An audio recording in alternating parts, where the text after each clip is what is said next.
Muri yeZimbabwe aiwa uyamudze mashoko atagwa naHopewell ching'ono. Aiwa Hopewell ching'ono anosvika achitaura achiti aiwa munyika yeZimbabwe hamusina opposition. Obva anobva aexposa plan yese yaED Mnangagwa. Muri yeZimbabwe aiwa azobuda Musaga mai. Sada muendera mberi nenyaya iyi. Aiwa ndokurudzirai vosubscribe, wolike, wotina on the bell icon. Tinomuchana maupdates andokupa pano paZim News Live. Muri yeZimbabwe noti Hopewell ching'ono anosvika paTwitter eno paonyera vachiti unfortunately ZANU-PF is not worried about 2028 because there is no opposition to speak of after the catastrophic errors authored in the past 2 years. The real fight in ZANU-PF is around Mnangagwa's attempt to prolong his presidency beyond 2028.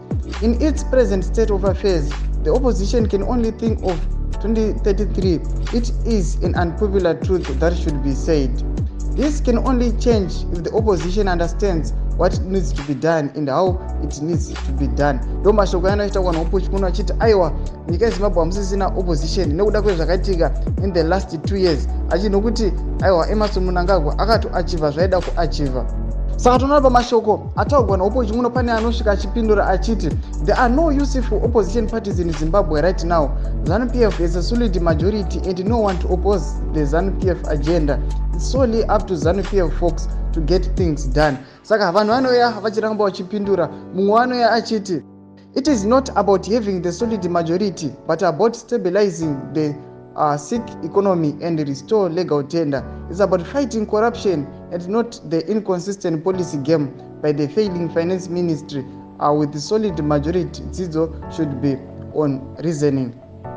Saka ndo mashoko ari kachitagwa nevanhu panapa vachiti aiwa kunyange ZANU-PF ikava nemajority but haizingo iyo nyaya yoga, nyaya iri pakuisa change mueconomy. Saka muri yeZimbabwe chimbotiudzai mafungiro enyu. Munoti kudii pamusoro pemashoko anotaurwa naHopewell ching'ono ekuti aiwa ZANU-PF yava nemajority, ZANU-PF yava nemajority muZimbabwe asi vamwe vari kuti votaura kuda change. Ndo mashoko ari akataurwa nevanhu. Saka imi chimbotipawo mafungiro enyu. Munoti kudii pamusoro pemashoko aya. Aiwa pinda mucomment section medu. Saka kana usubscribe, kulike, wochana on the bell icon. Tombochana maupdates andokupa pano paZim News Live.